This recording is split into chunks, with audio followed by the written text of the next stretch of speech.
రామ్ గోపాల్ వర్మ, మాట్లాడి Nara Lokesh, no comments. Nara Chandrababu Naidu, అనుభవం ఉన్నది, ఆర్కే రోజా, తెలియదు నారా బ్రాహ్మణి, అంతగా. బాలకృష్ణ, సినిమాలో కేటీఆర్, పాష్ హరీష్ రావు, పని చేస్తాడు, శ్రీధర్ బాబు, ఐటీ మినిస్టర్గా చూడాలి, Jaggareddy, fire brand, Bandi Sanjay, fire brand, Dharmapuri Arvind, ఇంకా రావాలి, కిషన్ రెడ్డి, నో కామెంట్స్. పవన్ కళ్యాణ్, నీతి న్యాయం ధర్మం గురించి ప్రజల గురించి పోరాడేది.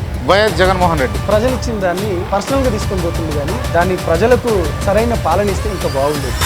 ఇప్పుడు అడగబోయే ప్రశ్నలకు మీరు ఇప్పుడు నవ్వుతున్నారు కానీ తర్వాత కోపం అవుతారు కావచ్చు. బరాబర్ మీరు అడగండి, మీరు ఎన్నైనా క్వశ్చన్ అడిగింది. అంటే వైసీపీ నాయకులు ఏమంటారు అని అంటే already Pawan Kalyan package star, ఇళ్ళకు కూడా ప్యాకేజ్ ఇవ్వచ్చు, బాగానే పంచిర్రు అని చెప్పేసి విన్నాం, అయినా కూడా ఓట్లు పడలేదు. వైసీపీ సన్నాసులారా, ఒక బుద్ధి లేని సన్నాసులారా, మీకు వచ్చిన ఓట్లు ఎన్నిరా అంటే బాల్కొండల మీకు 411 వచ్చినాయరా సన్నాసులారా. ఇగో ఇది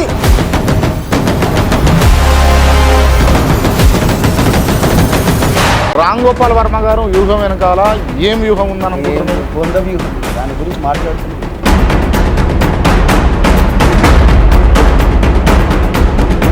స్వతంత్రము, ఇది నా స్వేచ్ఛ, ఇది నాకు ఏం స్వేచ్ఛ అని అంటాడు ఆయన. Worst candidate.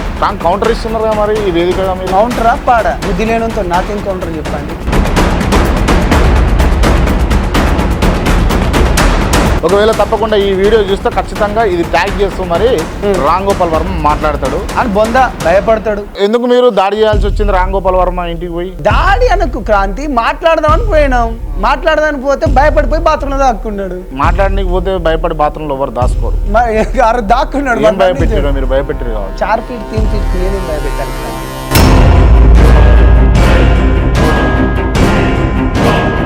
చూసేటటువంటి జన సైనికులారా, మీకు పవన్ కళ్యాణ్ ముఖ్యమంత్రి కావాలని ఉన్నదా లేదా? సంపత్ అన్న మీరు చెప్పండి, మీకు మీ నాయకుడు ముఖ్యమంత్రి కావాలని మీకున్నదా? నేను ఏమంటున్నానంటే మీకున్నదా చెప్పండి. మీ నాయకుడు ముఖ్యమంత్రి కావాలి, పవన్ కళ్యాణ్ గారు ముఖ్యమంత్రి కావాలని, యుద్ధం చేసినంత పవన్ కళ్యాణ్ గారు ముఖ్యమంత్రి కావాలని చెప్పి సంపత్ ఉందా లేదా? బరాబర్ ఉంది. సంపత్ ఉందా లేదా? బరాబర్ ఉంది. మరి పవన్ కళ్యాణ్ గారు ఎందుకు బాబును ముఖ్యమంత్రి చేయాలని చూస్తా ఉన్నాడు? మా నాయకుడు గొప్పోడు, నేనేమంటున్నా. జేడీ లాంటి వాళ్ళు కూడా పవన్ కళ్యాణ్ విభేదించి బయటికి పోయి ఇప్పుడు వేరే పార్టీ పెట్టుకోవాల్సినంతటువంటి అవసరం ఏమొచ్చిందని అంటారు. అది జేడీ గారిని అడిగింది. ఒక నాయకునిగా, ఒక మంచి నాయకుడు పార్టీని బయటికి పోతుంటే మీ అట్లాంటి నాయకులకు పట్టింపు ఉండదా? ఇప్పుడు నేనేమన్నాను, జేడీ లాంటి వాళ్ళు పెద్దలు గౌరవనీయులు జేడీ లాంటి వాళ్ళు పోయిందంటే మీరు పవన్ కళ్యాణ్ను ముఖ్యమంత్రి స్థానంలో, ముఖ్యమంత్రి కుర్చీలో చూస్తా అని జనసేన సంపద అనుకుంటున్నా. బరాబర్. కానీ ఆ భరోసాను కార్యకర్తల్లో కావచ్చు, జన సైనికుల్లో కావచ్చు ఎందుకు నింపలేకపోతున్నారు? మీరు ఆంధ్రాలో పోయి చూడండి. అండ్ విషయం ఏంటంటే ఇందాక మీరు మాట్లాడుతూ తెలంగాణ ఉద్యమ నేపథ్యం వేరు, తెలంగాణ పరిస్థితి వేరు అని చెప్పేసి మీరు మాట్లాడారు కదా. అంటే జనసేన గెలవనందుకు మీరు చెప్పినటువంటి మాట అది.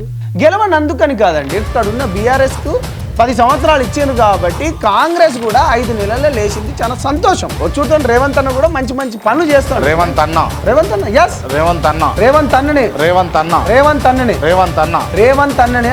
నేనేమంటున్నా, నేను జనసేనలకు పోకముందే